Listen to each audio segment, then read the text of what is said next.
500 million Facebook users, including Australians, have had their information compromised after a major data leak over the weekend. It comes as the Morrison government considers a proposal which would see social media users provide 100 points of ID before they can actually log in or get an account. Joining me live is Peter Lewis, Director for the Centre for Responsible Technology at the Australia Institute.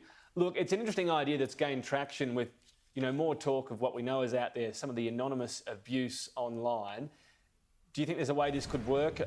And how do you imagine it could work? We're talking about maybe entering a licence number, something else before you can actually open an account and that's linked to your name.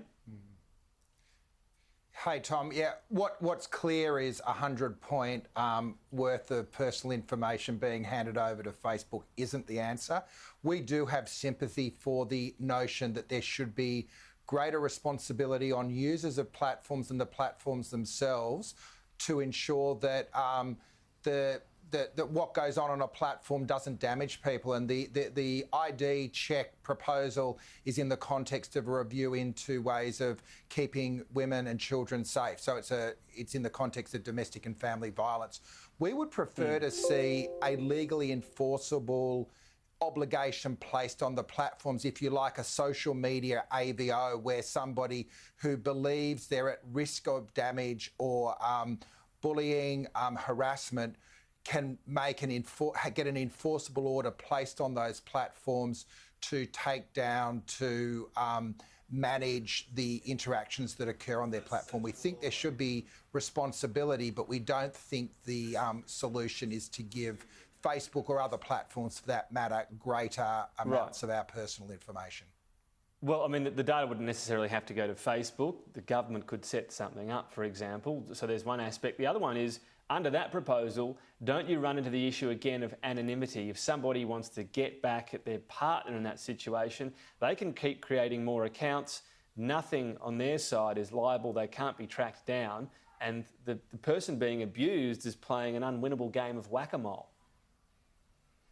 Yeah, look, it's a really complex issue that needs to be thought through. We've just got to make sure the cure isn't as bad as the problem. And what we've seen from this global data leak is that there are huge risks if the platforms become the custodians. So a licensing number is definitely something that should be looked at, but the default should always be to look at how the law works in the real world and then apply it into the digital world. So we think legally enforcing the social media platforms to take down sites and have an assumption that if a site is, or if a user is doing damage, they no longer have access to the network. At the moment, that's a really torturous process for people that are being the subject to this sorts of abuse.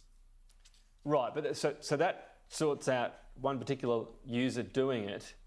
But again, it doesn't seem to address the issue of anonymity. You spoke about this, addressing it like the real world. In the real world, it's much more difficult to anonymously abuse people so publicly.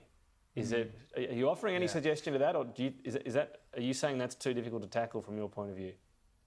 We're saying that there should be obligations on the platforms to ensure that what is occurring on their platforms, where they are making money, does not do damage to users, but a registration platform through the platforms is not the answer. We're really interested in looking at other models. There are also valid concerns that giving government total control over somebody's digital life leads to its own layer of problems. So this is a real issue that we do need to think through in the context of a really fast-changing information ecosystem.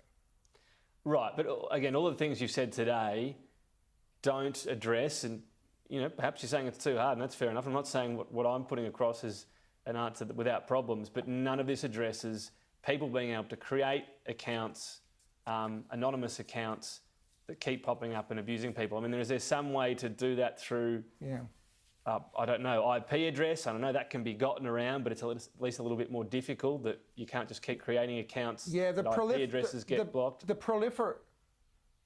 The proliferation of fake accounts is a real problem, and also the issue that there is an incentive in networks to have more accounts because it creates the appearance of a stronger and larger network. Right, so we totally accept that. I think where we get into a really important debate is that the proof of identity being housed either with a platform or with the government, both of those carry a whole bunch of consequences with it. So, you know, the idea is being put on the table through the parliamentary report. I don't think it should be knee-jerk rejected, although I think that the idea of the 100 points with Facebook should be taken off the table, particularly in the context of what we've been seeing over the weekend. The protection of young women on dating apps, on partners on social media, needs to be a joint responsibility between the government and the platforms, and at the moment nobody's taking responsibility. So, you know, technology can solve some of these problems, but platform responsibility is really important as well, Tom. Yeah, look, it seems like the anonymity question is one perhaps that needs a bit more work. Peter Lewis, thanks for your time today.